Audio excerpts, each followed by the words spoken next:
এই যে গাছটি দেখতে পাচ্ছেন, হাতির সুরের মতো এর শুভ্র ফুল রয়েছে, তাই একে বলা হয়ে থাকে হাতি সুর গাছ।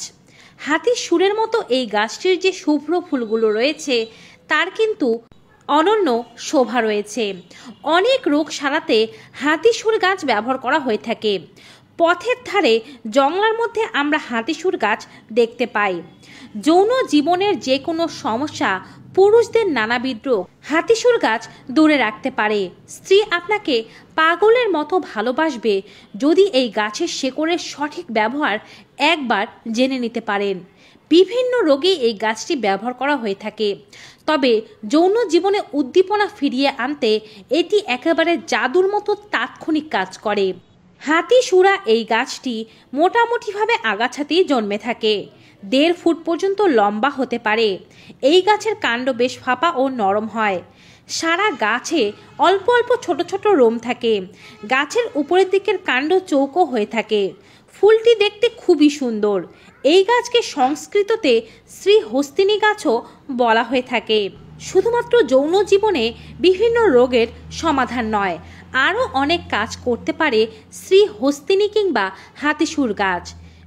100 বছর বয়সেও 20 বছরের যুবকের মতো শরীরকে তাগড়া রাখতে চাইলে এই ভিডিওটি আপনার সাথী হতে পারে। চলুন বিভিন্ন রোগের ক্ষেত্রে হাতিসুর কিভাবে ব্যবহার করা হয় তা জেনে নেই। দেহে ছত্রাকজনিত সংক্রমণ আমাদের অনেকেরই হয়ে থাকে। এর থেকে রিংগার্ডের মতো একটি চক্রের সৃষ্টি হয়। শরীরে সেই রিংগার্ডটি ছড়াতে থাকে। অনেকের আবার দাউদ হয়, কারো কারো খুজলি, একজিমার সমস্যা হয়। যেই জায়গাটিতে হয় সেই জায়গাটিতে খুব দ্রুত এটি ছড়াতে থাকে এবং স্কিনটি কালো হয়ে যায়, দেখতে খুব অসুন্দর হয়ে যায়। চুলকাতে হয় কিংবা এই জায়গার যে রসটি আছে তা অন্য জায়গায় লাগলে সেখানেও ইনফেকশন মারাত্মক হারে ছড়াতে থাকে। জায়গাটির যে ক্ষত আছে তা সারতে অনেকটা সময় লেগে যায়। দেহের যে কোনো ছত্রাকজনিত ইনফেকশনে হাতিসুর গাছের পাতা এবং ডাল অল্প পরিমাণে নিয়ে ভালোভাবে ছেঁচে মসৃণ একটি পেস্ট তৈরি করে যদি আক্রান্ত স্থানে নিয়মিত 7 থেকে 10 দিন লাগাতে পারেন, যে কোনো ধরনের চুলকানি ও ইনফেকশনের সমস্যা ভালো হয়ে যাবে। শিশুরা হঠাৎ করে আঘাত পায়, কোথাও না কোথাও পড়ে যায়। বড়দের মধ্যেও এমন সমস্যা দেখা যায়। হঠাৎ আঘাতজনিত কোনো জায়গায় ব্যথার কারণে ফুলে গেলে, একেবারে রক্ত জমে গেলে কিংবা জায়গাটি লাল হয়ে থাকলে হাতিসুর পাতা বেটে সেখানে হালকা গরম প্রলেপ দিতে হবে। হাতিসুর পাতার ডাল সমেত নিয়ে ভালোভাবে এগুলোকে বেটে নিতে হবে। তারপরে এটিকে হালকা গরম করে নিয়ে ফোলার উপরে লাগিয়ে রাখতে হবে। নিয়মিত করলেই খুব দ্রুত ব্যথা ভালো হয়ে যাবে, ফোলা বা লাল ভাব দূর হয়ে যাবে। জ্বর কাশিতেও হাতিসুর গাছের মূল ও পাতা ব্যবহার করা হয়ে থাকে। হাতিসুরের একটি গাছ উপড়ে এর মূলটি ধুয়ে মূলটি কেটে নিতে হবে। তারপরে কিছুটা পরিমাণে পাতা নিয়ে ছেঁচে এর ভেতর থেকে রস বের করে সেটি 1 চা চামচ পরিমাণে মধুর সাথে মিশ্রিত করে 2 ভাগ করে দিনে 2 বার 1 চামচ করে খেতে হবে। এটি জ্বরের আদর্শ পথ্য। বুকে কফ থাকলে তা বেরিয়ে যাবে। সর্দির সমস্যা থাকলে তা ভালো হতে শুরু করবে। মৌমাছি কিংবা ভোমরা, অনেক পোকামাকড়ই অনেক সময় চলতি পথে আমাদের কামড় দিয়ে দিতে পারে। তার থেকে জ্বালা কিংবা ব্যথা হতে পারে। যে কোনো ধরনের বিষাক্ত পোকার কামড়ে হাতিসুর গাছের পাতা ছেঁচে সেই জায়গায় প্রলেপ হিসেবে দিয়ে রাখুন। যে কোনো বিষ নেমে যাবে, ব্যথা হবে না, জ্বালা পোড়া কমে যাবে। আঘাতজনিত ব্যথা, মচকানোজনিত ব্যথা, সকল ব্যথাতেই হাতিসুর গাছের পাতা সাহায্য করে। পাতা ঘন করে পেস্ট করে বেটে আঘাতজনিত ব্যথায় কিংবা ভেঙে যাওয়ার ব্যথায় লাগাতে পারলে, মচকানো ব্যথায় লাগাতে পারলেও যে কোনো ব্যথা খুব দ্রুতই ভালো হয়ে যায়। টাইফয়েড জ্বর অত্যন্ত মারাত্মক জ্বর হিসেবেই পরিচিত। এই জ্বরে মানুষের অনেক বড় ক্ষতি হয়ে যেতে পারে। টাইফয়েড জ্বরের ক্ষেত্রে হাতিসুর গাছের পাতা খুবই উপকারী। টাইফয়েড যদি কারো হয়ে থাকে, হাতিসুর গাছের পাতা 50 গ্রাম পরিমাণ নিয়ে এটিকে বেটে হালকা গরম জলের সাথে মিশিয়ে রোজ সকালবেলা বাসি পেটে রোগীকে সেবন করাতে হবে। শরীরের যে কোনো প্রকারের সমস্যা, টাইফয়েড জ্বরের ইনফেকশন 7 থেকে 10 দিনের মধ্যে রোগীর শরীর থেকে দূর হয়ে যাবে। তবে অবশ্যই জলটি গরম করে নিতে হবে।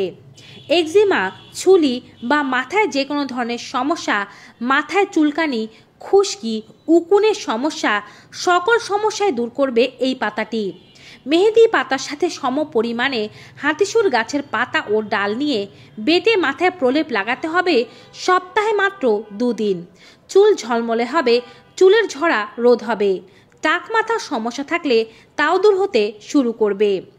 যে কোনো কাটা ছেঁড়ায় যেমন হাতিসুর গাছের পাতার রস লাগালে উপকার পাওয়া যায়, তেমনি যদি শরীরে কোথাও ব্রণের সমস্যা থেকে থাকে, কাঁচা কাঁচা ব্রণ পাকতে না চায় এবং তার থেকে ব্যথা হয়, নিয়মিত দুপুরে গোসলের আগে হাতিসুর গাছের পাতা ও কচি ডাল নিয়ে বেটে সেটি মুখের উপরে ও ব্রণের উপরে প্রলেপ হিসেবে লাগিয়ে 1 ঘন্টার মতো রেখে ধুয়ে ফেলতে হবে। তারপরে স্নান করে নিতে হবে।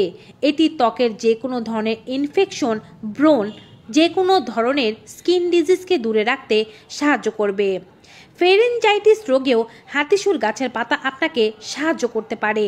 হাতিসুর গাছের পাতার রস হালকা গরম করে গার্গল করলে ফেরেনজাইটিস রোগ দূরে থাকে। রিউমাটয়েড বাতের ক্ষেত্রেও হাতিসুর গাছের পাতা বেশ উপকারী। এটি অল্প পরিমাণে ক্যাস্টর অয়েলের সাথে মিশ্রিত করে যদি আপনি আপনার গাঁটের ব্যথায় লাগাতে পারেন, তবে গাঁটের ফোলা বা ব্যথা খুব দ্রুত ভালো হয়ে যায়। নারীদের মধ্যে যদি স্তনে ব্যথা থেকে থাকে, স্তন ফুলে গিয়ে থাকে কিংবা স্তন দিয়ে পুঁজ পড়তে থাকে, সেক্ষেত্রেও রেড়ির তেলের সাথে এটিকে মিশ্রিত করে লাগালে খুবই উপকার পাবেন। যখন ডাল নেবেন, কচি ডাল নেবেন এবং সাথে অল্প পরিমাণে পাতা নিয়ে বেটে 1 চা চামচ পরিমাণে ক্যাস্টর অয়েলের সাথে মিশ্রিত করে শরীরে লাগাবেন। অনেক সময় আমাদের মাড়ি ফুলে যায়, মাড়ি দিয়ে রক্তপাতের সমস্যা দেখা যায়। হাতিসুর গাছের কিছু পাতা এবং মূল ভালোভাবে ধুয়ে মুখে নিয়ে চিবোতে পারলে দাঁতের ব্যথা, দাঁতের সমস্যা এবং মাড়ি দিয়ে রক্তপাতের সমস্যা সব কিছুই ভালো হবে। টানা কয়েকদিন এভাবে চিবালে দাঁতের যে কোনো রোগ দূর হতে শুরু করবে এবং দাঁত তার সৌন্দর্যকে ফিরে পাবে। যদি আপনার চোখ টকটকে লাল হয়ে যায়, করকর করতে থাকে, বালি পড়ার মতো অনুভব হয়, তবে হাতিসুর গাছের পাতার রস অব্যর্থ ঔষধ। কিছু ফুল ও পাতা বেটে এর মধ্যে থেকে রস নিয়ে 2 চোখে 2 ফোঁটা দিলে আরাম লাভ করা যায়। যদি এমনটা হয় যে আপনার কান পেকেছে, কান ব্যথা করছে, সেক্ষেত্রেও এই গাছের পাতা ও ফুল বেটের রস যদি কানের মধ্যে দিয়ে দিতে পারেন 2 ফোঁটা করে, আপনার শরীরের যে কোনো ধরনের ব্যথা এবং কানের ব্যথাও দূর হয়ে যাবে। এবারে বলছি যৌন জীবনের নানাবিধ সমস্যা দূর করতে গাছটি কিভাবে ব্যবহার করবেন। প্রথম যখন ব্যবহার করা শুরু করবেন, টানা 1 সপ্তাহ ব্যবহার করবেন। তারপরে যেদিন সহবাস করবেন সেদিন সকালবেলা বাসি পেটে সেবন করলেই চলবে, অথবা সাপ্তাহিক অন্ততপক্ষে 2 দিন করে ব্যবহার করবেন। মাঝবয়সী একটি গাছ তুলে নেবেন। খুব বড় বয়সী কিংবা অনেক ফুল হয়েছে এমন গাছ নয়, কচি কচি ফুল ধরেছে এমন গাছ। গাছ উপড়ে এর নিচ থেকে শিকড়টি কেটে নেবেন। যদি খুব মোটা শিকড় হয়ে থাকে সেক্ষেত্রে 1 ইঞ্চি পরিমাণে নেবেন, আর যদি ছোট ছোট শিকড় হয়ে থাকে সেক্ষেত্রে 2 থেকে 3 ইঞ্চি পরিমাণে চিকন শিকড়গুলো নেবেন। এর উপরে একটি শক্ত খোসার মতো রয়েছে, অর্থাৎ শিকড়ের উপরে মোটা একটি আবরণ রয়েছে, সেটি ফেলে দিয়ে ভেতরের শ্বাসটি বের করে নিতে হবে। চাইলে উপরে শেকড়টি সহ খেতে পারেন, অর্থাৎ মোটা আবরণটি সহ খেতে পারেন, কোনো সমস্যা নেই। একটি মাঝবয়সী পান পাতা নিয়ে নিতে হবে। তার মধ্যে এই শিকড়গুলো সাজিয়ে নিয়ে উপর থেকে 1 চা চামচ পরিমাণে খাঁটি মধু ঢেলে নিতে হবে। স্বামী স্ত্রী উভয়েরই যদি যৌন জীবনের সমস্যা থেকে থাকে, তবে উভয়ই সকালবেলা ঘুম থেকে উঠে বাসি পেটে এটিকে সেবন করবেন, অথবা রাতে ঘুমাতে যাওয়ার আগে সেবন করে সহবাস করতে পারেন। দেখবেন ফলাফল হাতে নাতেই ধরা পড়ছে। যে সময় খেলে আপনি বেশি উপকার অনুভব করবেন সে সময়ই খাবেন। এছাড়াও টানা 7 দিন খাওয়ার পরে যেদিন সহবাস করবেন সেদিন সেবন করলেই যথেষ্ট। যদি এমন মনে হয় রোগ ভালো হয়ে গিয়েছে, আপনি যৌন জীবনে আগ্রহ অনুভব করছেন, বীর্যের শুক্রাণু সংখ্যা বেড়েছে এবং ইরেকটাইল ডিসফাংশন বা দ্রুত বীর্য সংকলনের সমস্যা কমে যাচ্ছে, আপনি দীর্ঘক্ষণ টিকতে পারছেন, তবে এটি সবসময় না খেয়ে মাসে 1-2 বার খেলেই যথেষ্ট। নারীরাও কিন্তু এই রেমেডি সেবনের মাধ্যমে বহু উপকার লাভ করছেন। তো ভিউয়ার্স, এই হচ্ছে হাতিসুর গাছের নানাবিধ উপকারিতা। ভিডিওটি কেমন লেগেছে কমেন্ট বক্সে অবশ্যই জানাবেন। ভালো ও উপকারী মনে হয়ে থাকলে বেশি বেশি সকলের সাথে শেয়ার করবেন। আজকের মতো এখানেই বিদায় নেব। সবাই ভালো থাকবেন, সুস্থ থাকবেন। Good bye and take care.